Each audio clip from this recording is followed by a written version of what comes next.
നമസ്കാരം, KCV ന്യൂസിലേക്ക് സ്വാഗതം. ഞാൻ ബിബിൻ ആയിരപ്രയിൽ. പ്രധാന വാർത്തകൾ.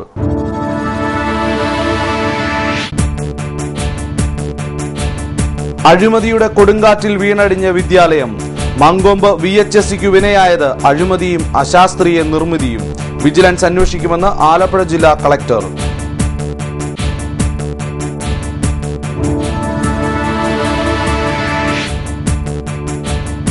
പകൽ വീട് പള്ളിക്കൂടമാകുന്നു. മങ്കൊമ്പ് ഔട്ടൻ തിരുനാൾ സ്കൂളിലെ ഹൈസ്കൂൾ വിദ്യാർത്ഥികളുടെ ക്ലാസ് നടക്കുക പകൽ വീട്ടിൽ. വൃദ്ധർക്കായി നിർമ്മിച്ച കെട്ടിടം പൂട്ടിക്കിടക്കുകയായിരുന്നു. കൊടിക്കുന്നിൽ സുരേഷ് MPയുടെ സന്ദർശനത്തെ തുടർന്നാണ് നടപടി.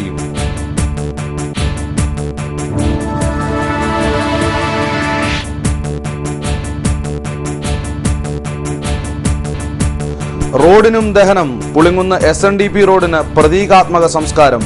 എള്ളും പൂവുമിട്ട് ജനകീയ സമരസമിതി.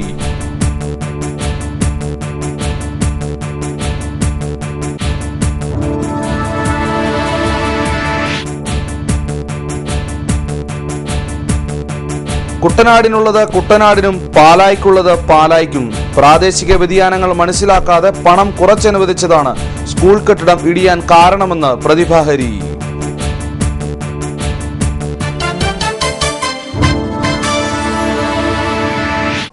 വാർത്തകൾ വിശദമായി. വൻ അഴിമതിയും അശാസ്ത്രീയമായ നിർമ്മിതിയുമാണ് മങ്കൊമ്പ് ഔട്ടൻ തിരുനാൾ വൊക്കേഷണൽ ഹയർ സെക്കൻഡറി സ്കൂൾ കെട്ടിടം തകരാൻ കാരണമായത്. കുറഞ്ഞ തുകയ്ക്ക് കരാർ ഏറ്റെടുത്ത ശേഷം പരമാവധി ലാഭം ലഭിക്കത്തക്ക രീതിയിലാണ് നിർമ്മാണം നടത്തിയത്. 100-ലേറെ കുട്ടികളുടെ ജീവൻ അപകടത്തിൽപ്പെടുമാറ് മങ്കൊമ്പ് ഔട്ടൻ തിരുനാൾ സ്കൂളിലെ കെട്ടിടം നിർമ്മിച്ചത് അശാസ്ത്രീയമായാണെന്ന് ഇതോടെ വ്യക്തമായി. വെള്ളപ്പൊക്കത്തെ തുടർന്ന് നഷ്ടപ്പെട്ട അധ്യയന ദിവസങ്ങളിലെ പോഷൻ തീർക്കുന്നതിനാണ് ശനിയാഴ്ചയായിട്ട് കൂടി ക്ലാസ് നടത്തിയത്. എക്സ്ട്രാ ക്ലാസ് നടത്തിക്കൊണ്ടിരിക്കെ കെട്ടിടം തകർന്നു വീണപ്പോൾ ഭാഗ്യം കൊണ്ട് മാത്രമാണ് വിദ്യാർത്ഥികളും അധ്യാപകരും രക്ഷപ്പെട്ടത്. ദുരന്ത പര്യവസാനിയാകുമായിരുന്ന ഈ അപകടത്തിന് തിരക്കഥയൊരുക്കിയവരെ രക്ഷപ്പെടാൻ അനുവദിച്ചുകൂടാ എന്ന ഒരു മുന്നറിയിപ്പും ഈ സംഭവം സമൂഹത്തിന് മുന്നിൽ വെക്കുന്നുണ്ട്.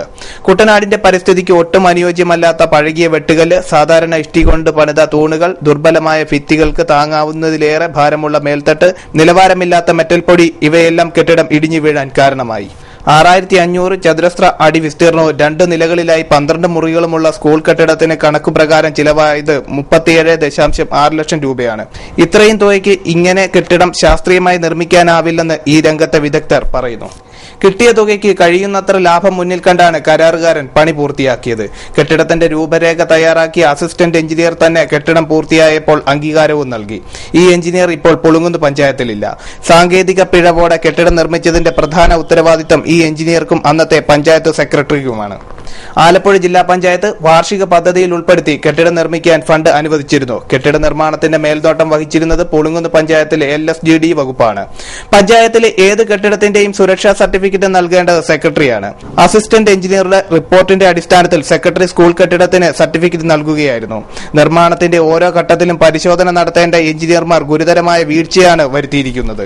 കെട്ടിടം വീണതോടെ കരാറുകാരൻ മുങ്ങി. PWD റിപ്പോർട്ട് ലഭിക്കുന്ന മുറയ്ക്ക് പോലീസ് അന്വേഷണവും തുടർന്ന് വിജിലൻസ് അന്വേഷണവും നടത്തുമെന്ന് ആലപ്പുഴ ജില്ലാ കളക്ടർ N. പത്മകുമാർ പറഞ്ഞു. അതിന്റെ പ്രിലിമിനറി എൻക്വയറി നടന്ന എന്തുവാണെന്നുള്ള സ്ട്രക്ചറൽ സ്റ്റെബിലിറ്റിയെ പറ്റിയും ഒക്കെ ഉള്ള ഡീറ്റെയിൽ എൻക്വയറി PWD തരും. ഇപ്പോൾ ഇന്നത്തെ ഇത് കഴിയുമ്പോഴത്തേക്ക് തരും. അത് കഴിഞ്ഞാൽ പോലീസ് എൻക്വയറിക്ക് വേണ്ടി ഓർഡർ ഇടും. അതിന്റെ പോലീസ് എൻക്വയറി വരണം, റെക്കോർഡ്സ് ഒക്കെ സീസ് ചെയ്യണം, അതിന്റെ ഡിസൈനൊക്കെ എടുക്കണം. എന്നിട്ട് അത് കഴിഞ്ഞിട്ട് അവരുടേതായ വിധത്തിൽ എന്തായാലും ചെയ്യും. പോലീസ് എൻക്വയറി ആണെന്നുള്ള സംശയം.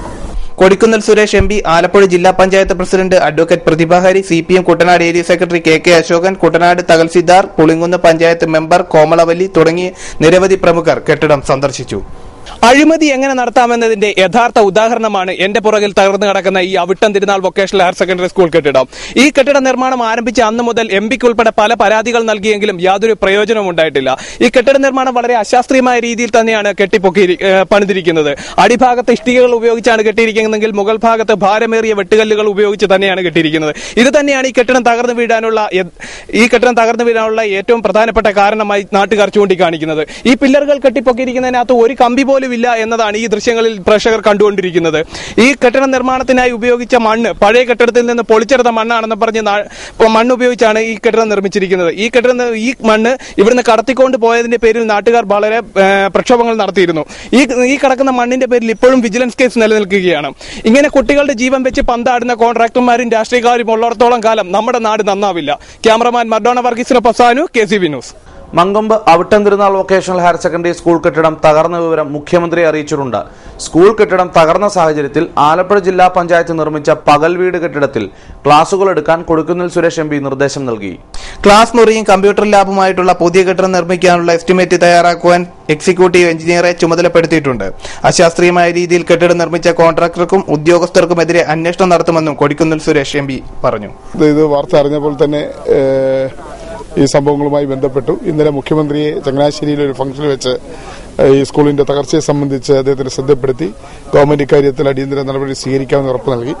ഇന്ന് ഇവിടെ വന്നതിന് ശേഷം യോഗം നടന്ന് ഞങ്ങൾ PTA-യും അതുപോലെ തന്നെ ജില്ലാ പഞ്ചായത്തും പ്രസിഡന്റ് ഉൾപ്പെടെയുള്ളവർ അധ്യാപകരും ജനപ്രതിനിധികളും എല്ലാവരും കൂടി ഞങ്ങൾ ചർച്ച ചെയ്യുന്ന ഇടയിൽ തന്നെ വിദ്യാഭ്യാസ മന്ത്രി അബ്ദുൾ റബ്ബുമായി സംസാരിച്ചു. അദ്ദേഹം മലപ്പുറത്താണ്. ഞാൻ പറഞ്ഞത് അടിയന്തരമായി DPIക്ക് നിർദ്ദേശം കൊടുത്ത് ഇവിടെ സ്ഥലം സന്ദർശിച്ച് ഒരു റിപ്പോർട്ട് ഗവൺമെന്റ് കൊടുക്കാൻ വേണ്ടി DPIയോട് ആവശ്യപ്പെടാമെന്ന് പറഞ്ഞിട്ടുണ്ട്. സൗകര്യം കിട്ടുകയാണെങ്കിൽ അദ്ദേഹം ഇവിടെ സന്ദർശിക്കാമെന്ന് പറഞ്ഞിട്ടുണ്ട്. ഈ കെട്ടിടം ഇനി ഉപയോഗിക്കാൻ പറ്റത്തില്ല. അതുകൊണ്ട് ഈ കെട്ടിടം ഇനി അത് ഡിമോളിഷ് ചെയ്യുക മാത്രമേ ഉള്ളൂ. അപ്പോൾ അതുകൊണ്ട് ഇനി ഒരു പെർമനന്റ് സംവിധാനത്തിൽ ഒരു കെട്ടിടം PWDയുടെ നേതൃത്വത്തിൽ ഒരു കെട്ടിടം ഇവിടെ ക്ലാസ് റൂമുകളും ലബോറട്ടറിയും ലൈബ്രറിയും ഒക്കെ നടത്തുന്നതിന് ആവശ്യമായ ഒരു പെർമനന്റ് കെട്ടിടം അതുണ്ടാകണം. അതിനുള്ള ഒരു എസ്റ്റിമേറ്റ് എടുക്കാൻ ഞാൻ എക്സിക്യൂട്ടീവ് എഞ്ചിനോട് ചുമതലപ്പെടുത്തിയിട്ടുണ്ട്. DD ഉണ്ടായിരുന്നു. ഒപ്പം തന്നെ ഇതിനകത്ത് വലിയ ഭയാശങ്കയാണ്. കാരണം എന്ന് വെച്ചാൽ ഇത് വലിയൊരു ദുരന്തത്തിന് കാരണമാകുമായിരുന്നു. എന്തായാലും ഇവിടുത്തെ അഡ്മിനിസ്ട്രേഷന്റെയും അധ്യാപകരുടെയും സന്ദർഭോചിതമായ ഇടപെടൽ കൊണ്ടാണ് എന്തായാലും ഈ ദുരന്തം നമുക്ക് ഒഴിവാക്കാൻ കഴിഞ്ഞത്. അപ്പൊ ഈ കെട്ടിടം പണിയുന്നതിന് നേതൃത്വം നൽകിയ എഞ്ചിനീയർ, ഇത് പണിത കോൺട്രാക്ടർ ഏതടിസ്ഥാനത്തിലാണ്, എത്ര ലക്ഷം രൂപയാണ് ഈ കെട്ടിടത്തിന് വേണ്ടി അനുവദിച്ചത്, അതിൽ ഏത് അടിസ്ഥാനത്തിലാണ് ഇത്ര ഒരു ഇരുനില കെട്ടിടം ഇവിടെ പണിതത്, അതിനുപയോഗിച്ച കമ്പി, സിമെന്റ്, മറ്റ് ഇത് എത്രമാത്രം ഉപയോഗിച്ചു, ഒരു 2 നില കെട്ടിടം കെട്ടാനുള്ള എല്ലാ തരത്തിലുള്ള സംവിധാനങ്ങളും അല്ലെങ്കിൽ ഇത് ഉപയോഗിച്ചാണ് ഇത് കെട്ടിയിരിക്കുന്നത് എന്നതിനെ സംബന്ധിച്ച് തീർച്ചയായും അന്വേഷണം നടത്തുകയും ഇത്തരം നിരുത്തരവാദപരമായി കെട്ടിടം നിർമ്മിച്ച അതിന്റെ എസ്റ്റിമേറ്റും പ്ലാനും ഉണ്ടാക്കി നിർമ്മാണത്തിന് നേതൃത്വം നൽകിയ എഞ്ചിനീയറെയും ഒപ്പം തന്നെ നിർമ്മിച്ച കോൺട്രാക്ടർ ഉൾപ്പെടെയുള്ളവരിൽ നടപടിയെടുക്കണം എന്നുള്ളതാണ്. ഇനി ഇത്തരം ഒരു സംഭവം ഇവിടെ ആവർത്തിക്കാൻ പറ്റില്ല. പുളിങ്കുന്ന് 5-ാം വാർഡ് ജനകീയ സമരസമിതിയുടെ നേതൃത്വത്തിൽ പഞ്ചായത്ത് ഉപരോധിച്ചു. കണ്ണാടി SNDP ജംഗ്ഷൻ മുതൽ തറയിൽ വരെയുള്ള റോഡിന്റെ ശോചനീയാവസ്ഥ പരിഹരിക്കണമെന്നാവശ്യപ്പെട്ടുകൊണ്ടായിരുന്നു ഉപരോധ സമരം നടന്നത്.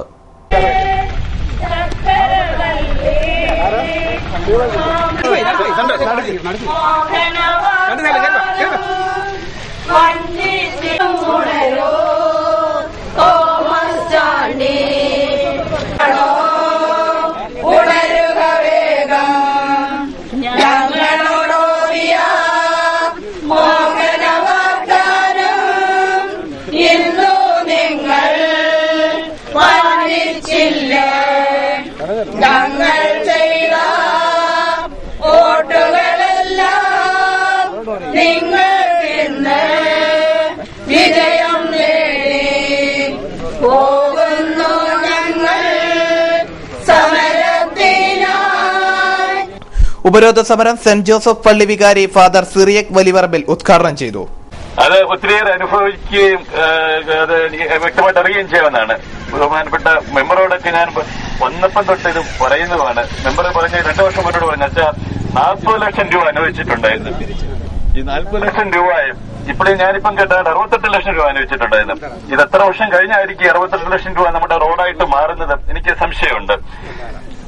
ഇങ്ങനെ ഓരോ അധികാരികൾ അതുപോലെ തന്നെ ഭരണതലത്തിലുള്ളവരെല്ലാരും വാഗ്ദാനങ്ങളും നൽകി വഞ്ചിച്ചുകൊണ്ടിരിക്കുന്ന ഒരു സമൂഹമായിട്ട് കണ്ണാടിയിലെ സമൂഹം മാറിയിരിക്കുകയാണ്.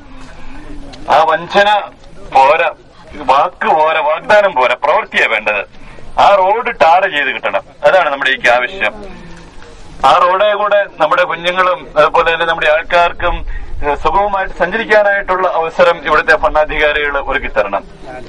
അതുപോലെ തന്നെ ഒരു രോഗമായിട്ട് ഒരാള് പെട്ടെന്ന് അസുഖം മൂർച്ഛിച്ചാൽ ആശുപത്രി കൊണ്ടുപോകാനായിട്ട് പറ്റിയല്ല, കാരണം അതിലോട്ട് നീങ്ങാനായിട്ട് പറ്റിയല്ല. അതുകൊണ്ട് തന്നെ അതുപോലെ തന്നെ അവിടെ അമ്പലവും പള്ളിയും സ്കൂളും ഇത് 3 സമൂഹത്തിന്റെ അടിസ്ഥാന ഘടകങ്ങളായിട്ട് നിൽക്കുന്നതാണ്. അമ്പലവും പള്ളിയും സ്കൂളും. ജനകീയ സമരസമിതി ചെയർമാൻ MR സജീവ് അധ്യക്ഷനായി. തുടർന്ന് കൊടിക്കുന്നിൽ സുരേഷ് MP സമരപന്തൽ സന്ദർശിക്കുകയും റോഡ് നിർമ്മാണത്തിനായി 68 ലക്ഷം രൂപ നീക്കിവെച്ചിട്ടുണ്ടെന്നും നിർമ്മാണത്തിന്റെ ചുമതല സംസ്ഥാന ഫിഷറീസ് വകുപ്പിനാണെന്നും MP പറഞ്ഞു. ഒന്ന് കണ്ടതിന് ശേഷം ആ റോഡിന് വേണ്ടിയുള്ള വലിയ ശ്രമം നടത്തി ബഹുമാനപ്പെട്ട പഞ്ചായത്ത് മെമ്പർ കോമളവല്ലിയും എല്ലാവരും കൂടി ഞങ്ങൾ ശ്രമിച്ചതിന്റെ അടിസ്ഥാനത്തിൽ ഇത് വലിയൊരു തുക ഈ റോഡിന്റെ നിർമ്മാണത്തിന് വേണ്ടി വേണം. 4, 5, 10 ലക്ഷം കൊണ്ട് തീരുന്നതല്ല. അതുകൊണ്ട് ബഹുമാനപ്പെട്ട സംസ്ഥാന തുറമുഖ വകുപ്പിന് കീഴിലുള്ള ഫിഷറീസ് തുറമുഖ വകുപ്പിന് കീഴിൽ ഈ റോഡ് എസ്റ്റിമേറ്റ് എടുക്കുകയും 65 ലക്ഷം രൂപ അല്ലെ 68 ലക്ഷം രൂപയുടെ എസ്റ്റിമേറ്റ് എടുത്തിട്ടുണ്ട്. അതിന്റെ നടപടിക്രമങ്ങളെല്ലാം പൂർത്തിയാക്കി ഇനി ഫിഷറീസ് വകുപ്പിന്റെ അന്തിമ അനുമതി കിട്ടി ടെൻഡർ ചെയ്താൽ ആ റോഡ് നമുക്ക് പണിയാൻ കഴിയും. അതുപോലെ എസ്റ്റിമേറ്റ് എടുത്ത ഒത്തിരി വർക്കുകൾ ഇത് ഒരുമിച്ചാണ് വരുന്നത്. ഒരു റോഡായിട്ട് വരാൻ പറ്റത്തില്ല. അതുകൊണ്ടാണത് താമസിക്കുന്നത്. എത്രയും പെട്ടെന്ന് തന്നെ അത് ടെൻഡർ ചെയ്ത് ആ വർക്ക് ആരംഭിക്കുന്നതിനുള്ള നടപടികൾ സ്വീകരിക്കുന്നതാണ്. സന്തോഷ് ശാന്തി, അലക്സ് മാത്യു, തങ്കച്ചൻ കാനാച്ചേരി, EV കോമളവല്ലി, PJ ജെയിംസ് തുടങ്ങിയവർ സംസാരിച്ചു. പാലായിലെടുക്കുന്ന എസ്റ്റിമേറ്റും കുട്ടനാട്ടിലെടുക്കുന്ന എസ്റ്റിമേറ്റും ഒരേപോലെ ആയാൽ ഇത്തരം ദുരന്തങ്ങൾ ആവർത്തിക്കും. 33 ലക്ഷം രൂപയിൽ നിർമ്മിക്കാൻ പറ്റുന്ന കെട്ടിടം നിർമ്മിക്കണമായിരുന്നുവെന്ന് ആലപ്പുഴ ജില്ലാ പഞ്ചായത്ത് പ്രസിഡന്റ് അഡ്വക്കേറ്റ് പ്രതിഭ ഹരി. സ്കൂളിലെ പഴയ കെട്ടിടം ജില്ലാ പഞ്ചായത്തിന്റെ ഫണ്ട് ഉപയോഗിച്ച് അടിയന്തരമായി നവീകരിച്ച് ക്ലാസുകൾ നടത്തുവാൻ സൗകര്യമൊരുക്കുമെന്നും പ്രതിഭ ഹരി പറഞ്ഞു. എനിക്ക് ആദ്യം തന്നെ പറയാനുള്ളത് ഇതൊരു ഐ ഓപ്പണിംഗ് ആയിട്ട് സംസ്ഥാന ഗവൺമെന്റ് എടുക്കണം. കാരണം പാലായിൽ എടുക്കുന്ന എസ്റ്റിമേറ്റും കുട്ടനാട്ടിൽ എടുക്കുന്ന എസ്റ്റിമേറ്റും ഒരുപോലെ ആയാൽ ഇത്തരം ദുരന്തങ്ങൾ ചിലപ്പോൾ ഇനി ആവർത്തിക്കാനിടയുണ്ട്. പിന്നെ ഇത് ചെയ്തവരുടെ സൈറ്റ് സൂപ്പർവിഷൻ നടത്തിയവരും ടെക്നിക്കൽ ഹാൻഡ്സും തീർച്ചയായിട്ടും ഉത്തരം പറയേണ്ടി വരും. കാരണം ഞങ്ങൾക്കൊക്കെ ഫണ്ട് അനുവദിക്കാൻ മാത്രമേ കഴിയത്തുള്ളൂ. ടെക്നിക്കൽ നോഹവും ഉള്ളവരല്ലല്ലോ ജനപ്രതിനിധികൾ ഒരിക്കലും. അപ്പോൾ അത് ആവർത്തിക്കാൻ പാടില്ല. ഏതോ ഉദ്യോഗസ്ഥർ 33 ലക്ഷം രൂപയുണ്ടെങ്കിൽ അതിൽ നിന്നുകൊണ്ട് ചെയ്യാവുന്ന ബിൽഡിംഗ് കെട്ടിയാൽ മതിയായിരുന്നു. അപ്പോൾ എന്തുകൊണ്ടാണ് അങ്ങനെ ആ എസ്റ്റിമേറ്റ് ആണെങ്കിൽ ആ എസ്റ്റിമേറ്റ് ഇപ്പം ജില്ലാ പഞ്ചായത്ത് അത് പരിശോധിക്കും. പിന്നെ ഇത് എനിക്ക് തോന്നുന്നു ഒരു വലിയ ലെസണായി കുട്ടനാട് ഉൾപ്പെടെയുള്ള പ്രദേശങ്ങളിൽ വലിയൊരു ലെസണാണ് കിട്ടിയിരിക്കുന്നത്. കാരണം ഇപ്പം RDQ ഭാഗ്യം കൊണ്ടാണ് ഈ കുട്ടികൾക്ക് ആപത്തൊന്നും ഉണ്ടാവാതിരുന്നത്. ഞങ്ങളെപ്പോലുള്ള സ്ഥാപനങ്ങൾ പരമാവധി വേഗത്തിൽ വർക്കുകൾ ചെയ്തുകൊണ്ട് ഏറ്റവും കൃത്യമായ സമയത്ത് നീതി കൊടുക്കാനാണ് ഞങ്ങളൊക്കെ ആഗ്രഹിക്കുന്നത്. പക്ഷേ ഇവിടെ സംഭവിച്ചത് അങ്ങനെയല്ല എന്നുള്ളതാണ് എന്നെ വിഷമിപ്പിക്കുന്നത്. പിന്നെ ഇതിൻ്റെ അകത്ത് ഇനിയിപ്പോൾ സംഭവിച്ചതിനെ പറ്റി അന്വേഷണങ്ങൾ നടത്തുക എന്നുള്ളതാണ്. പക്ഷെ ഇനി അടിയന്തരമായിട്ട് ഈ 3 ക്ലാസ് റൂം അല്ലേ 5 ക്ലാസ് റൂമിൽ പ്രധാനമായിട്ടുള്ള 131 കുട്ടികൾ അവരെ എങ്ങനെ ഇരുത്തണം എന്നുള്ളതാണ്. അതിന് തെക്കുവശത്ത് കാണുന്ന ബിൽഡിംഗ് ഇമ്മീഡിയറ്റ് ആയിട്ട് ജില്ലാ പഞ്ചായത്ത് മെയിൻ്റെനൻസ് ചെയ്ത് കൊടുത്തുകൊണ്ട് കുട്ടികളെ അതിലേക്ക് ഞങ്ങൾ അടിയന്തരമായി തന്നെ മാറ്റി ഞങ്ങൾ ഇരുത്താനായിട്ട് സഹായങ്ങൾ ചെയ്യും. പക്ഷെ എനിക്ക് തോന്നുന്നു ഇവിടെ വന്ന് കാണുമ്പോൾ ഈ സ്കൂളിന്റെ അവസ്ഥ വളരെ മോശമാണ്. കാരണം ആലപ്പുഴ ജില്ലാ പഞ്ചായത്തിന് എനിക്ക് 49 സ്കൂളുകളാണ് ഞങ്ങൾക്കുള്ളത്. മൊത്തം ജില്ലാ പഞ്ചായത്തിന്റെ ഫുൾ നിയന്ത്രണത്തിലുള്ള 49 സ്കൂളുകളിലായിട്ടാണ് ഫണ്ട് എപ്പോഴും വിനിയോഗിക്കുന്നത്. ഇപ്പൊ കഴിഞ്ഞ 2 വർഷക്കാലമായിട്ട് ആലപ്പുഴ ജില്ല ഉൾപ്പെടെ കേരളത്തിലെ മറ്റ് ജില്ലകളിൽ SSA ഫണ്ട് പുതിയ കെട്ടിടങ്ങൾക്ക് കിട്ടുന്നില്ല. കാരണം SSA ഫണ്ട് കൊടുത്തിട്ട് പുതിയ ബിൽഡിംഗ് പൂർത്തീകരിക്കുന്നില്ല എന്നുള്ള സെൻട്രൽ ഗവൺമെന്റിന്റെ ഒരു അനാലിസിസിന്റെ അടിസ്ഥാനത്തിലാണ്.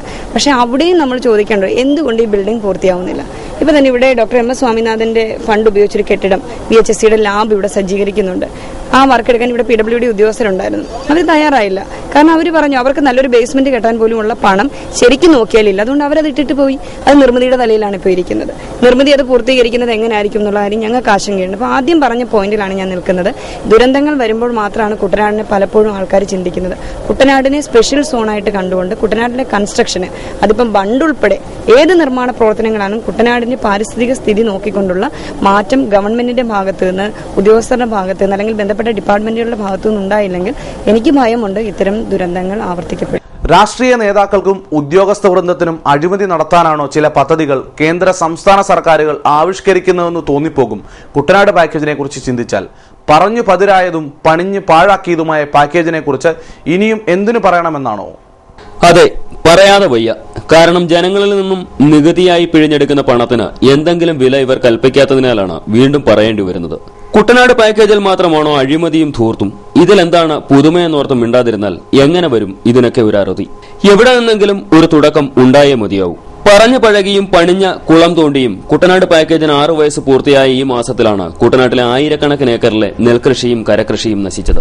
10,000-കണക്കിന് വീടുകൾ വെള്ളത്തിലായി. ലക്ഷങ്ങൾ ദുരിതാശ്വാസ ക്യാമ്പുകളിലുമായി. പതിവ് പോലെ കൃഷി നഷ്ടപ്പെട്ട കർഷകരെയും ദുരിതാശ്വാസ ക്യാമ്പിലെ അന്താവാസികളെയും കാണാൻ അനന്തപുരിയിൽ നിന്നും പ്രജാക്ഷേമ തൽപരനായ മുഖ്യൻ തന്നെ എത്തി. പരിവാരങ്ങളും പോലീസും അകമ്പടി സേവിക്കുകയും ചെയ്തു. പിന്നെ വാഗ്ദാനങ്ങളുടെ പെരുമഴക്കാലം. എല്ലാം വെറും വാക്കെന്നറിഞ്ഞിട്ടും ഇവരെയൊന്നും ആരും തല്ലി ഓടിച്ചില്ല എന്നതാണ് അത്ഭുതം. ഒരു ഓട്ടപ്രദക്ഷിണത്തിൽ കുട്ടനാട്ടുകാരുടെ ദുരിതം മുഴുവൻ ഒപ്പിയെടുത്ത് നേരെ കളക്ടറേറ്റിലേക്ക്. പിന്നെ ചർച്ച, അവലോകനം, പഠനം, ഒടുക്കം പ്രഖ്യാപനം തുടങ്ങിയ കലാപരിപാടികളാണ്. മടവീണ പാടശേഖരങ്ങളിലെ വെള്ളം വറ്റിക്കുവാനുള്ള ധനസഹായം, കൃഷി നശിച്ചവർക്കുള്ള ധനസഹായം, വീട് പൂർണ്ണമായും നഷ്ടപ്പെട്ടവർക്കുള്ള ധനസഹായം എന്ന് വേണ്ട പ്രഖ്യാപനങ്ങളിൽ ധനസഹായം കൊട്ടത്താങ്ങിൽ പ്രഖ്യാപിക്കാൻ ഇരട്ടത്താപ്പ് പഠിച്ച ഇക്കൂട്ടർക്ക് എന്ത് ബുദ്ധിമുട്ട്. മുൻ വർഷങ്ങളിലെ ധനസഹായം മുഴുവൻ ഫയലുകളിൽ കെട്ടിക്കിടക്കുകയാണെന്നും അതഴിച്ച് ഉടൻ വിതരണം ചെയ്യുമെന്നുകൂടി കേട്ടപ്പോൾ ഏത് കർഷകനാണ് രോമാഞ്ച കഞ്ചുകനാകാത്തത്? രോമാഞ്ചം മാറി യാഥാർത്ഥ്യത്തിലേക്ക് വന്നെത്തുമ്പോഴാണ് കർഷക ദ്രോഹ നയങ്ങൾ മറനീക്കി പുറത്തുവരുന്നത്. നെല്ലിന്റെ സംഭരണ വില, പമ്പിംഗ് സബ്സിഡി ഇവയിലൊന്നും യാതൊരു തീരുമാനവും ഇതേവരെ ഉണ്ടായിട്ടില്ല. എന്തായാലും ഇത്തവണ പമ്പിംഗ് സബ്സിഡിക്കായും സംഭരണ വില വർദ്ധിപ്പിക്കുവാനും സംഭരിച്ച നെല്ലിന്റെ പണം ലഭിക്കുവാനുമൊക്കെ ആരും സമരത്തിനും നിരാഹാരത്തിനും ഒന്നും മുതിരേണ്ടതില്ല. പത്തായത്തിൽ നെല്ലുണ്ടെങ്കിലല്ലേ സപ്ലൈകോ വണ്ടി പിടിച്ചു വരൂ. കുട്ടനാട്ടുകാരൻ കൂടിയായ കൃഷിശാസ്ത്രജ്ഞൻ ഡോക്ടർ എം എസ് സ്വാമിനാഥന് കേരളത്തിലെ അഴിമതിയെയും കെടുകാര്യസ്ഥതയും കുറിച്ച് എന്തെങ്കിലും ധാരണ ഉണ്ടായിരുന്നെങ്കിൽ ഇത്തരമൊരു സാഹസത്തിന് അദ്ദേഹം മുതിരില്ലായിരുന്നു. വെള്ളപ്പൊക്കത്തിൽ നിന്നും മടവീഴ്ചയിൽ നിന്നും ശാശ്വതമായ ഒരു പരിഹാരമാണ് കുട്ടനാടിന് ആവശ്യം. അതിനുതകുന്നതുമായിരുന്നു പദ്ധതി. എന്നാൽ കുട്ടനാട്ടിലെ ദുരിതബാധിത പ്രദേശങ്ങൾ സന്ദർശിച്ച മുഖ്യനോ മറ്റു മന്ത്രിമാരോ ജനപ്രതിനിധികളോ പാക്കേജിനെ കുറിച്ച് മിണ്ടിയതേയില്ല. ഇപ്പോഴും ബക്കറ്റിലെ തിരയെണ്ണി പരസ്പരം എണ്ണം പറയുന്ന പക്ഷങ്ങളുടെ ഇടതുപക്ഷത്തിനും ഇതൊന്നും കണ്ട ലക്ഷണവുമില്ല. അഴിമതി എന്ന വൃത്തികേട് ആവർത്തിക്കുന്നത് പ്രധാനമായും രണ്ട് കാരണങ്ങളാലാണ്. ശിക്ഷിക്കപ്പെടുവാനുള്ള സാധ്യതയില്ല എന്ന ധൈര്യവും തങ്ങൾക്ക് മുമ്പിരുന്നവരും അഴിമതിയുടെ കാര്യത്തിൽ ഒട്ടും മോശക്കാരല്ല എന്ന തിരിച്ചറിവും. News desk KCV. പരിധിയില്ലാതെ ഒരു മാസത്തെ ശമ്പളം ബോണസായി അനുവദിക്കണമെന്ന് ആവശ്യപ്പെട്ടുകൊണ്ട് action council of state employees and teachers നേതൃത്വത്തിൽ ജില്ലാ താലൂക്ക് കേന്ദ്രങ്ങളിലേക്ക് പ്രകടനം നടത്തി.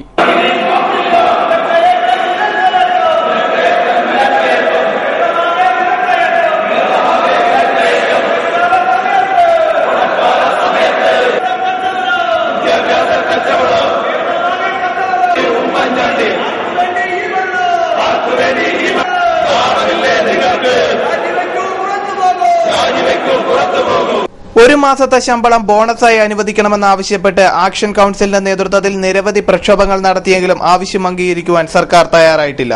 പ്രകടനം ഡോക്ടർ പത്മകുമാർ ഉദ്ഘാടനം ചെയ്തു. കൃഷ്ണൻ നായർ, ശ്യാം പ്രകാശ് തുടങ്ങിയവർ സംസാരിച്ചു. 3 വർഷങ്ങൾക്ക് മുൻപ് അധികാരത്തിലെത്തിയ കേവലം 2 അംഗങ്ങളുടെ മാത്രം ഭൂരിപക്ഷത്തോടെ അധികാരത്തിലെത്തിയ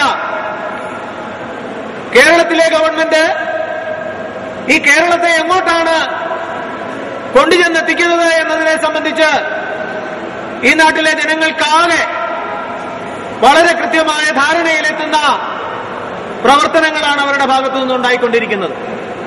നമുക്കറിയാം, ജനാധിപത്യത്തിന്റെ പേര് പറഞ്ഞ് കള്ളപ്രചരണങ്ങൾ നടത്തി വർഗീയ ജാതിമത ശക്തികളെ ആകെ ഒരുമിച്ച് നിർത്തിക്കൊണ്ട് അധികാരത്തിലെത്തിയ ഒരു ഗവൺമെന്റ് ഈ കേരളത്തെ ആകെ മുച്ചൂടും മുടിക്കുന്ന തരത്തിലേക്ക് വിറ്റു തുലയ്ക്കുന്ന ഒരു സാഹചര്യമാണ് ഇന്ന് നിലനിൽക്കുന്നത് എന്ന് നമുക്ക് കാണാൻ കഴിയും.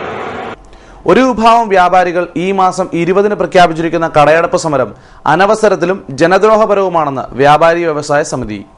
ഗ്രാൻഡ് കേരള ഷോപ്പിംഗ് ഫെസ്റ്റിവലിന്റെ 7ാം സീസൺ ചുമതല ഏറ്റെടുത്തതിന് സർക്കാരിൽ അടയ്ക്കേണ്ട കോടിക്കണക്കിന് രൂപയുടെ ബാധ്യതയിൽ നിന്നും രക്ഷപ്പെടുവാനുള്ള വിലപേശൽ തന്ത്രമാണ് ഏകോപന സമിതിയുടെ കടയടപ്പ് സമരം.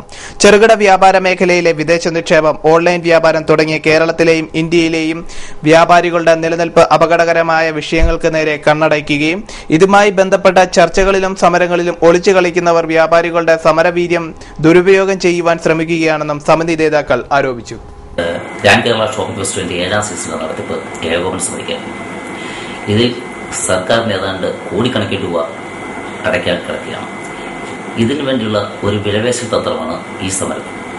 അപ്പോൾ ഇവർ ഈ സമരത്തിന് ആധാരമായി ഉന്നയിക്കുന്ന വിഷയങ്ങളെ സംബന്ധിച്ച് എന്തെങ്കിലും ഇടപെടൽ നടത്തുകയോ ഇതിന് നിവേദനങ്ങൾ സമർപ്പിക്കുകയോ ഇതിന് ഇടപെടേണ്ട സമയങ്ങളിൽ ആവശ്യമായ സമരങ്ങൾ ഉയർത്തിക്കൊണ്ടുവരികയോ ഒന്നും ചെയ്യാതിരുന്ന ഏകോപന സമിതിക്കാർ ഈ മാസം 20-ാം തീയതി ഈ ഓണ സീസണിൽ നടത്തുന്ന സമരം അതുകൊണ്ട് തന്നെ പങ്കെടുക്കേണ്ടതില്ല എന്നാണ് ഞങ്ങളുടെ തീരുമാനം. ഈ ചെറുകിട വ്യാപാര മേഖലയിലെ വിദേശ നിക്ഷേപം, അതുപോലെ തന്നെ ഓൺലൈൻ വ്യാപാരം, ഇതൊക്കെ സംബന്ധിച്ച് നിരവധി സമരങ്ങൾ ഞങ്ങൾ കേരളത്തിലെ ചെറുകിട വ്യാപാര സമൂഹം നടത്തുമ്പോൾ ഈ സമരത്തിൽ നിന്ന് ഒളിച്ചോടിയ സമീപനമാണ് ഏകോപന സമിതിക്കാർ സ്വീകരിച്ചിരുന്നത്. ഇന്ത്യയിലെയും അതുപോലെ തന്നെ പ്രത്യേകിച്ച് കേരളത്തിലെയും വ്യാപാര മേഖലയെ തകർക്കുന്ന സാമ്പത്തിക നയങ്ങൾക്കെതിരെയോ അല്ലെങ്കിൽ ഗവൺമെന്റിന്റെ ജനവിരുദ്ധ നയങ്ങൾക്കെതിരെയോ ഒരു ചെറുവിരൽ പോലും അനക്കാത്ത ഏകോപന സമിതിക്കാർ, ഇവര് ഈ നടത്തുന്ന ജനവിരുദ്ധ നയങ്ങൾക്ക് പിന്തുണ പ്രഖ്യാപിച്ചിരുന്ന ഏകോപന സമിതിക്കാർ ഇപ്പം നടത്തുന്ന ഈ സമരത്തിൽ അതുകൊണ്ട് തന്നെ സഹകരിക്കുന്നില്ല. വ്യാപാര മേഖലയിലെ സാധാരണക്കാരായ മുഴുവൻ കച്ചവടക്കാരും ഈ സമരം ബഹിഷ്കരിച്ച് ഞങ്ങളുടെ ആഹ്വാനത്തെ അംഗീകരിച്ചുകൊണ്ട് ഈ ഘടകം തുറന്ന് പ്രവർത്തിക്കും എന്നാണ് ഞങ്ങളുടെ വിശ്വാസം.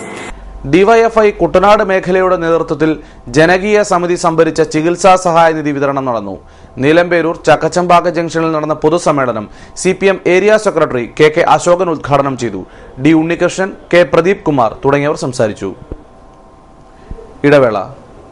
KCV വാർത്തകൾ നിങ്ങൾക്കായി അവതരിപ്പിക്കുന്നത് മനോഹരമായൊരു വീട് നമ്മളുടെ എല്ലാം സ്വപ്നമാണ്. നിങ്ങളുടെ സ്വപ്ന ഭവനങ്ങളെ മനോഹരമാക്കാൻ ഇതാ സിമ്പിൾ. ഷാലിമാർ സൂപ്പർ ബ്രാൻഡ് ടൈലുകളുടെയും ഗ്രാനൈറ്റിന്റെയും വിസ്മയ ലോകം. വിപുലമായ സ്റ്റോക്ക്, ഫാസ്റ്റ് സർവീസ്, 100% ഗുണമേന്മ ഇവയൊക്കെ നിലനിർത്തുന്നതുകൊണ്ട് ഞാൻ പറയുന്നു Shalimar.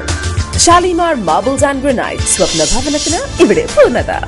Shalimar marbles and granite, Manikkachira, AC road, Changanassery.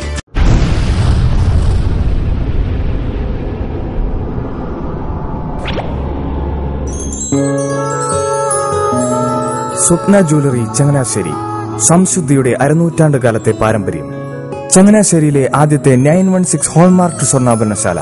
ഉയർന്നുവരുന്ന സ്വർണ്ണവിലയ്ക്ക് ആശ്വാസമായി സ്വപ്ന ജ്വല്ലറി ഒരുക്കുന്നു സ്വപ്നനിധി സ്വർണ്ണ സമ്പാദ്യ പദ്ധതി. തവണകളായി അടയ്ക്കുന്ന തുക അതാത് ദിവസത്തെ സ്വർണ്ണവിലയിലേക്ക് മാറ്റി നിശ്ചയിക്കുന്നതിനാൽ പിന്നീടുണ്ടാകുന്ന വിലവർദ്ധനവ് നിങ്ങളെ ബാധിക്കുന്നില്ല. 250 രൂപ മുതൽ വരുന്ന 18 തവണകളാണ് സ്വപ്നനിധിക്കുള്ളത്. സ്വപ്ന ജ്വല്ലറി, സ്വപ്ന ബിൽഡിംഗ്, ചങ്ങനാശ്ശേരി.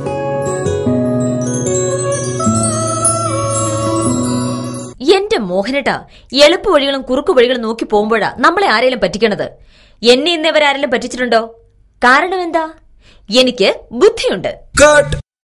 അനു തിരക്കിലായിരിക്കുമല്ലേ? അനുവിനെ കഴിഞ്ഞ ആഴ്ച ആലപ്പുഴയിലെ മുല്ലയ്ക്കൽ പ്രിൻസ് ജുവലറിയിൽ നിൽക്കുന്നത് കണ്ടിരുന്നല്ലോ. അതെ, ഞാൻ അവിടെ നിന്നാണ് സ്വർണ്ണാഭരണങ്ങൾ വാങ്ങാറുള്ളത്. അതെന്താ, മറ്റൊരുപാട് ജുവലറികൾ അവിടെ ഉണ്ടല്ലോ. പിന്നെന്താ മുല്ലയ്ക്കൽ പ്രിൻസ് ജുവലറിയിൽ നിന്ന് തന്നെ സ്വർണ്ണാഭരണങ്ങൾ വാങ്ങുന്നത്? അതെല്ലാവർക്കും അറിയാവുന്ന കാര്യമല്ലേ. ഗുണമേന്മയിലും വിശ്വസ്തതയിലും 2 പതിറ്റാണ്ടിന്റെ പാരമ്പര്യമുള്ള മുല്ലയ്ക്കൽ പ്രിൻസ് ജുവലറിയിലെ ഏറ്റവും ചെറിയ ആഭരണങ്ങളിൽ പോലും 916 BIS ഹോൾമാർക്ക് മുദ്ര ഉറപ്പുവരുത്തുന്നു. ആരുടെയും സങ്കല്പത്തിന് അനുയോജ്യമായ വ്യത്യസ്തതരം ഡിസൈൻസ്. അങ്ങനെയാവുമ്പോൾ പണിക്കൂലി കൂടുതലായിരിക്കും അല്ലേ? ഏറ്റവും കുറഞ്ഞ പണിക്കൂലി മാത്രമല്ല, 916 BIS ഹോൾമാർക്കറ്റ് സ്വർണ്ണാഭരണങ്ങൾ മാറ്റി വാങ്ങുമ്പോൾ വിലയിലോ തൂക്കത്തിലോ കുറവ് വരുന്നില്ല. അപ്പോൾ ശരിക്കും ഹീറോ മുല്ലയ്ക്കൽ പ്രിൻസ് ജുവലറിയാണല്ലേ? അത് പിന്നെ പറയാനുണ്ടോ? 100% BIS ഹോൾമാർക്കറ്റ് സ്വർണ്ണാഭരണങ്ങൾ വിൽക്കുന്ന സ്വർണ്ണാഭരണശാല പ്രിൻസ് ജുവലറി, മുല്ലയ്ക്കൽ, ആലപ്പുഴ. വാർത്തകൾ തുടരുന്നു. Light and sound welfare association of Kerala Alappuzha ജില്ലാ കമ്മിറ്റിയുടെ നേതൃത്വത്തിൽ ലൈറ്റ് ആൻഡ് സൗണ്ട് കാർണിവൽ സംഘടിപ്പിക്കുന്നു. ആലപ്പുഴ നഗര ചത്തുരത്തിൽ ഈ മാസം 22 മുതൽ 24 വരെ നടക്കുന്ന കാർണിവൽ KC വേണുഗോപാൽ MPയും പ്രദർശനമേള G സുധാകരൻ MLAയും ഉദ്ഘാടനം ചെയ്യുമെന്ന് ജില്ലാ പ്രസിഡന്റ് MK മംഗളാനന്ദൻ അറിയിച്ചു. കോഴമണം മാറാത്ത +2 സ്കൂളുകൾ കോടതി കയറുമെന്ന് ഉറപ്പായി കഴിഞ്ഞു. സ്കൂളുകൾ അനുവദിച്ചത് ഏത് മാനദണ്ഡം അനുസരിച്ചാണെന്ന് വ്യക്തമാക്കാൻ കേരള ഹൈക്കോടതി ആവശ്യപ്പെട്ടതോടെ +2 സ്കൂൾ അഴിമതിയിലെ കാണാപ്പുറങ്ങൾ വെളിച്ചത്ത് വരും. +2 സ്കൂൾ അനുമതിയിൽ പരക്കെ അഴിമതിക്കും സ്വജനപക്ഷപാതത്തിനും ഇടയാക്കിയ സാഹചര്യം സർക്കാർ ഒഴിവാക്കേണ്ടതായിരുന്നു. ഇപ്പോഴുണ്ടായിരിക്കുന്ന ഈ പ്രതിസന്ധി ഒഴിവാക്കുവാൻ കേരളത്തിലെ ഏതൊക്കെ വിദ്യാലയങ്ങളിലാണ് +1 ബാച്ചുകൾ അനുവദിക്കേണ്ടത് ആവശ്യമുള്ളത്, എവിടെയൊക്കെയാണ് സീറ്റുകൾ ഒഴിഞ്ഞുകിടക്കുന്നത് എന്നതിനെ സംബന്ധിച്ച് കൃത്യമായ പഠനം നടത്തണം.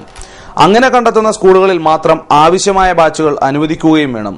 എല്ലാ പഞ്ചായത്തുകളിലും +2 സ്കൂളുകൾ ആവശ്യമാണെന്ന മാനദണ്ഡം ശാസ്ത്രീയമാണോ എന്ന് പരിശോധിക്കണം. അധ്യാപക നിയമനങ്ങളിലും വിദ്യാർത്ഥി പ്രവേശനത്തിലും കോഴയും തലവരിയും നിരോധിക്കുവാൻ ഫലപ്രദമായ നിയമനിർമ്മാണം നടത്തുകയും വേണം. പൊതുവിദ്യാലയങ്ങൾ അനാദായകരമാണെന്ന പേരിൽ അടച്ചുപൂട്ടുവാനുള്ള എല്ലാ നീക്കങ്ങൾക്കും തടയിടുവാൻ കുട്ടികളുടെ എണ്ണം വർദ്ധിപ്പിക്കുന്നതോടൊപ്പം അധ്യാപനത്തിലെ പിഴവുകൾ പരിഹരിക്കുന്നതിനും വിദ്യാഭ്യാസ വകുപ്പ് മുന്നോട്ട് വരണം. തീരെ നിലവാരമില്ലാത്ത പാഠ്യക്രമം പൊളിച്ചെഴുതണം. സിലബസും പാഠപുസ്തകങ്ങളും കാലോചിതമായും ശാസ്ത്രീയമായും പരിഷ്കരിക്കണം. SSA, RMSA തുടങ്ങിയ ലോകബാങ്ക് സ്കീമുകളിൽ നിന്ന് വിദ്യാഭ്യാസത്തെ മോചിപ്പിച്ചാൽ മാത്രമേ ഇതൊക്കെ സാധ്യമാകൂ. താഴ്ന്ന ക്ലാസുകളിലെ തലതിരിഞ്ഞ മൂല്യനിർണ്ണയ സമ്പ്രദായം മാറ്റിപ്രതിഷ്ഠിക്കുകയും ജയം തോൽവി സമ്പ്രദായം പുനഃസ്ഥാപിക്കുകയും ചെയ്താൽ മാത്രമേ ഹയർ സെക്കൻഡറിയിലും ഗുണപരമായ പരിവർത്തനങ്ങൾ യാഥാർത്ഥ്യമാക്കുവാൻ സാധിക്കൂ. വിദ്യാഭ്യാസ രംഗത്തെ സ്വകാര്യവൽക്കരണ വാണിജ്യവൽക്കരണ നയങ്ങൾക്കെതിരെ അതിശക്തമായ പ്രക്ഷോഭവും ഇതോടൊപ്പം വളർത്തിയെടുക്കുവാൻ കഴിഞ്ഞാൽ +2 രംഗത്തെ കച്ചവടത്തിന് അറുതി വരുത്തുവാൻ കഴിയും. News desk KCB news. സ്വാതന്ത്ര്യ സമര സേനാനിയും രാഷ്ട്രപതി പത്രത്തിന്റെ പത്രാധിപനുമായ തോമസ് ഉലഹന്നാൻ കാഞ്ഞിരുമൂട്ടിലിന്റെ 50ാം ചരമവാർഷികവും അനുസ്മരണ സമ്മേളനവും നടന്നു. ചങ്ങനാശ്ശേരി MLA CF തോമസിന്റെ അധ്യക്ഷതയിൽ കൂടിയ യോഗം സാംസ്കാരിക വകുപ്പ് മന്ത്രി KC ജോസഫ് ഉദ്ഘാടനം ചെയ്തു. തുടർന്ന് സ്വാതന്ത്ര്യ സമര സേനാനികളെ ആദരിക്കലും പോസ്റ്റൽ സ്റ്റാമ്പിന്റെ പ്രകാശനവും മുഖ്യമന്ത്രി ഉമ്മൻചാണ്ടി നിർവഹിച്ചു.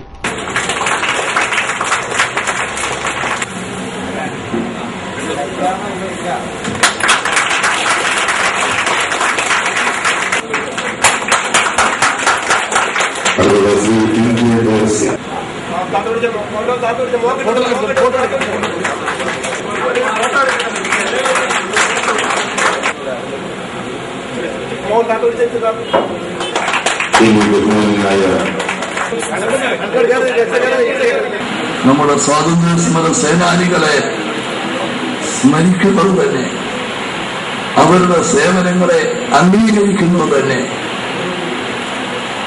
നമ്മുടെ രാജ്യത്തിന്റെ മഹത്വമായിട്ട് നമുക്ക് കാണാൻ സാധിക്കും. നമുക്ക് ഇന്ന് നമ്മൾ അനുഭവിക്കുന്ന സ്വാതന്ത്ര്യം എങ്ങനെ കിട്ടി എന്ന് നമ്മൾ ചിന്തിക്കുകയും അതിനുവേണ്ടി പ്രവർത്തിച്ചവരോടെല്ലാം നന്ദിയോടെ അവരുടെ ത്യാഗം നമ്മൾ സ്മരിക്കുകയും ചെയ്യേണ്ടതാണ്. അല്ലെങ്കിൽ നമ്മൾ കാട്ടുന്ന വലിയ തെറ്റായിരിക്കും.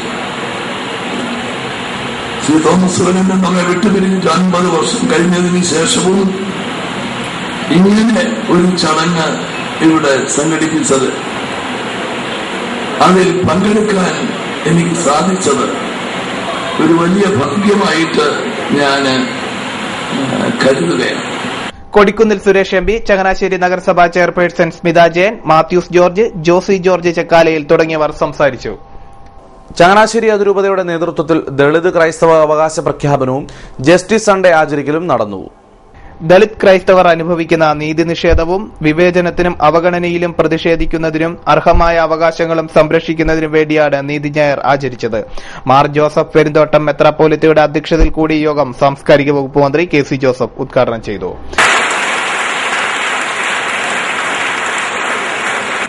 പ്രത്യേകമായ വിഷയം ഉന്നയിച്ചുകൊണ്ടാണ് ഈ നീതിക്ക് വേണ്ടിയുള്ള പോരാട്ടം ഇവിടെ ആരംഭിക്കുന്നത്. അത് ഇന്നും ഇന്നലെയും ഉന്നയിക്കപ്പെടുന്ന ഒരു പ്രശ്നങ്ങളല്ല. വർഷങ്ങളായി മതവിശ്വാസം പിന്നോക്കാവസ്ഥയ്ക്ക് പരിഹാരമാകുന്നില്ല. ഏത് മതത്തിൽ വിശ്വസിക്കുന്ന ആളാണെങ്കിലും സാമൂഹികമായ സാമ്പത്തികമായ പിന്നോക്കമുള്ള ആളുകൾക്ക് ലഭിക്കേണ്ട അവകാശങ്ങൾ നിഷേധിക്കാൻ പാടില്ല എന്ന നിലപാട് ആർക്കും നിഷേധിക്കാൻ കഴിയുന്ന ഒരു കാര്യമല്ല. കേരളത്തിൽ ക്രൈസ്തവ വിശ്വാസം സ്വീകരിച്ച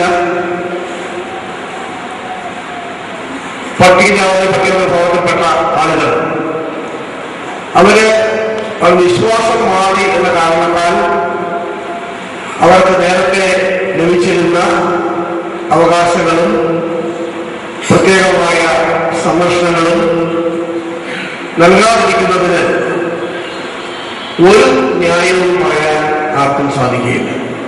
ഡോക്ടർ ജോസഫ് മുണ്ടകത്തിൽ വിഷയാവതരണം നടത്തി. മാർ ജോസഫ് പൗവത്തിൻ മെത്രാപ്പോലിത്ത, doctor Bobby Alex Mannamplackal, advocate Joji Chirayil, father Benny Kuzhiyadi, professor JC Madappad, Libin Kuriakose, James Elavunkal തുടങ്ങിയവർ സംസാരിച്ചു.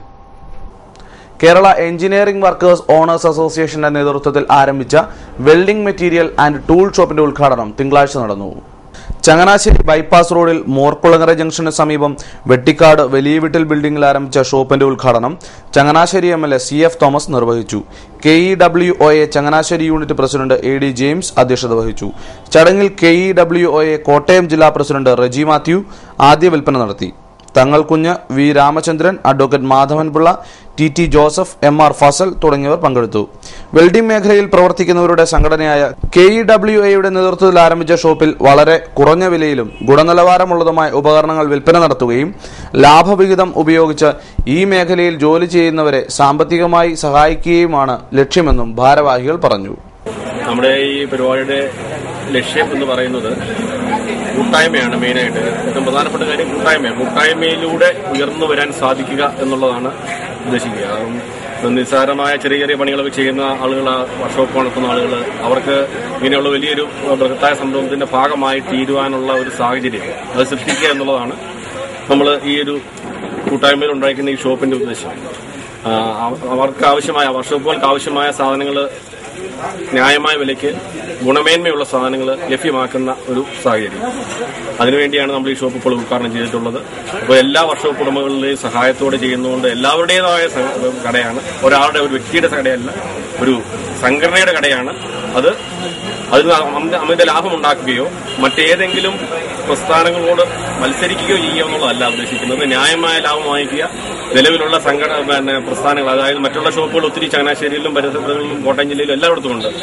അവരുമായിട്ടും മത്സരമല്ല നമ്മൾ ഉദ്ദേശിക്കുന്നത്. ആർക്കും എതിരില്ല ഈ സംഘടന. ഏതെങ്കിലും പ്രസ്ഥാനങ്ങൾക്കെതിരല്ല, ഏതെങ്കിലും സംഘടനകൾക്കെതിരല്ല, ഏതെങ്കിലും ഷോപ്പുകൾക്കെതിരല്ല. പക്ഷേ കൂട്ടായ്മയിലൂടെ ഒരു ശക്തിയായി തീരുക എന്നുള്ള ലക്ഷ്യവുമായിട്ട് മുന്നിറങ്ങിയാണ് നമ്മൾ ഈ സംരംഭത്തിന് തുടക്കം കുറിച്ചിട്ടുള്ളത്. കുട്ടനാട് താലൂക്ക് മത്സ്യത്തൊഴിലാളി യൂണിയൻ CITU നീലമ്പേരൂർ ഗ്രാമപഞ്ചായത്ത് മത്സ്യ വിപണന സംഘത്തിന്റെ സിൽവർ ജൂബിലി ആഘോഷം സംഘടിപ്പിക്കുന്നു. ഈ മാസം 25-ന് നീലമ്പേരൂർ 1-ാം നമ്പർ SNDP ഓഡിറ്റോറിയത്തിൽ നടക്കുന്ന പൊതുസമ്മേളനം മുൻ ഫിഷറീസ് വകുപ്പ് മന്ത്രി S. ശർമ്മ ഉദ്ഘാടനം ചെയ്യുമെന്നും ഭാരവാഹികൾ അറിയിച്ചു. പ്രധാന വാർത്തകൾ വീണ്ടും.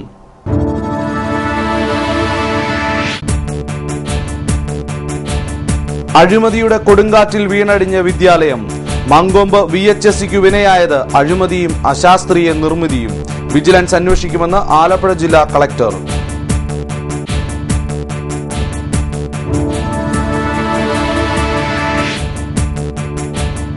പകൽ വീട് പള്ളിക്കൂടമാകുന്നു. മങ്കൊമ്പ് ഔട്ടൻ തിരുനാൾ സ്കൂളിലെ ഹൈസ്കൂൾ വിദ്യാർത്ഥികളുടെ ക്ലാസ് നടക്കുക പകൽ വീട്ടിൽ.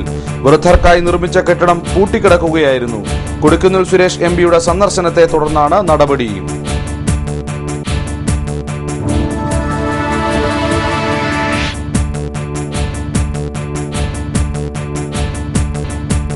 റോഡിനും ദഹനം. പുളിങ്ങുന്ന SNDP റോഡിന് പ്രതീകാത്മക സംസ്കാരം. എള്ളും പൂവുമിട്ട് ജനകീയ സമരസമിതി.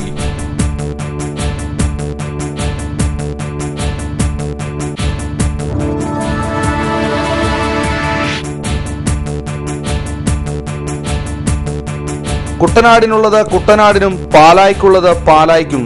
പ്രാദേശിക വ്യതിയാനങ്ങൾ മനസ്സിലാക്കാതെ പണം കുറച്ചനുവദിച്ചതാണ് സ്കൂൾ കെട്ടിടം ഇടിയാൻ കാരണമെന്ന് പ്രതിഭാഹരി.